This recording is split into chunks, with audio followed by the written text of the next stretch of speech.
Think of the biggest secret of the past century, the biggest lie. This is bigger.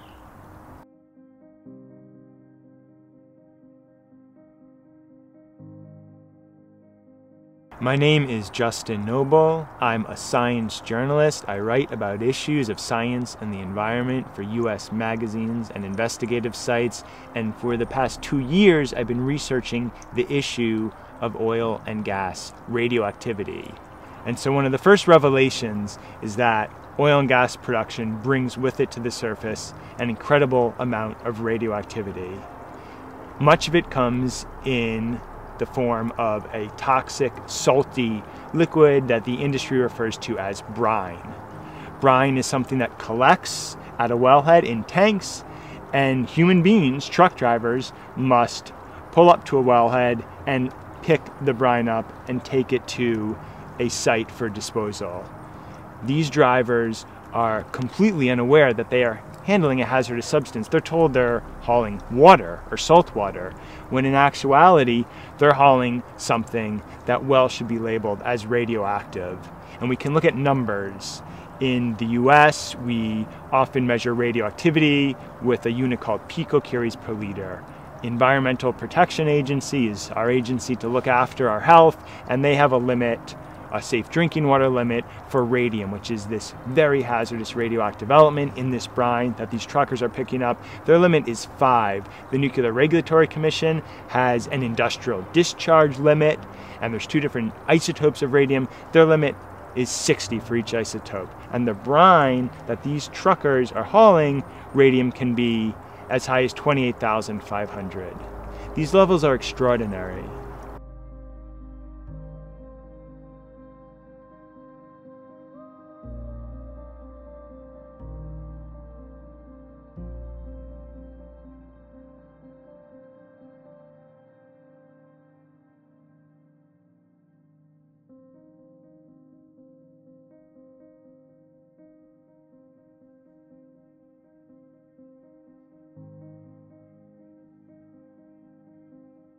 I think one of the most alarming and terrible discoveries in my research is to discover that there was a set of Louisiana legal cases in 2016 in which oil and gas workers working a variety of common industry jobs developed lymphomas, leukemias, colon cancer, liver cancer, and other types of cancers. Many of them died, and their exposures were linked using an analysis program created by the CDC, part of the US government.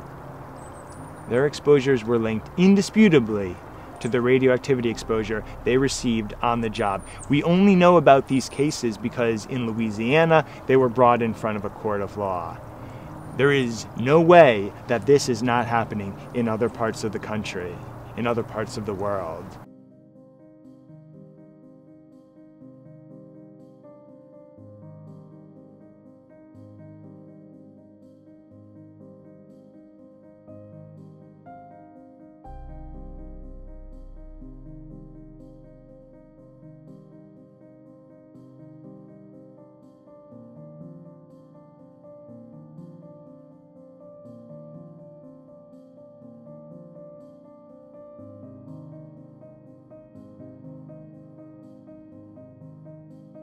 This is a monumental disaster. It's a public health catastrophe happening in real time.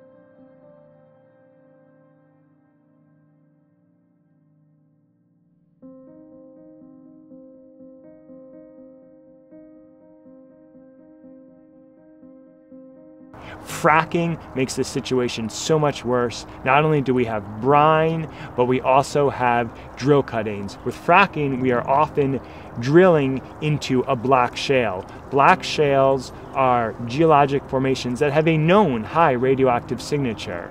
In the United States, the U.S. Geological Survey actually looked at black shales in the 1960s for possible uranium mining. There's so much uranium in black shales that it was considered a potential source to make nuclear bombs. So all of the drill cuttings, all of the material that comes out of that hole will have a radioactive signature, and those signatures can potentially be very high. That material, those drill cuttings, are going to be piled up in a landfill that was intended for household garbage.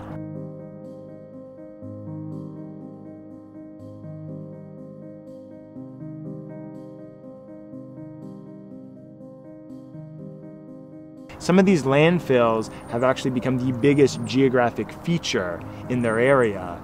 They are literally mountains, and the locals who live next to them refer to them as mountains. And the leachate, which is the gunky water that connects at the bottom of the landfill, can have, and we have found to have, a radioactive signature. This radioactive leachate stream will often be processed by a sewage treatment plant that has absolutely no ability to clean out radioactivity. These sewage treatment plants then discharge into creeks and rivers that communities recreate in, that communities drink from.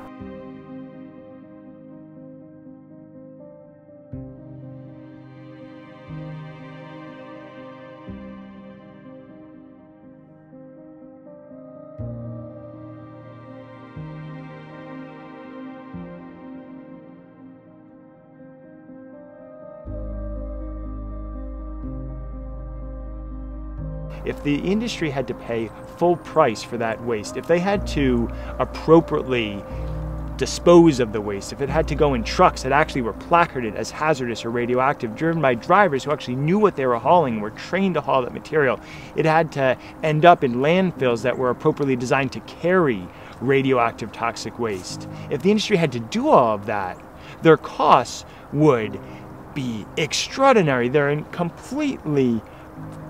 would be a complete crumbling of the cost calculus. And we know what the times are right now.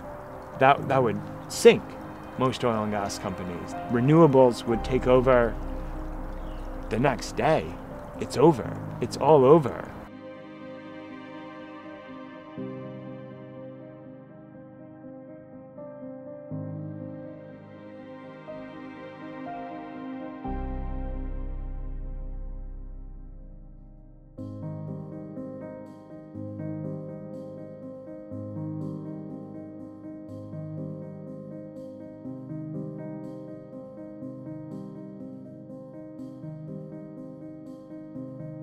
Right now, you have oil and gas workers in the United States who are reaching out because they have seen the work that we have done on this issue, published in Rolling Stone, published in Public Herald and other outlets, and they are realizing that they are doing a job that has put them in front of extraordinarily dangerous circumstances.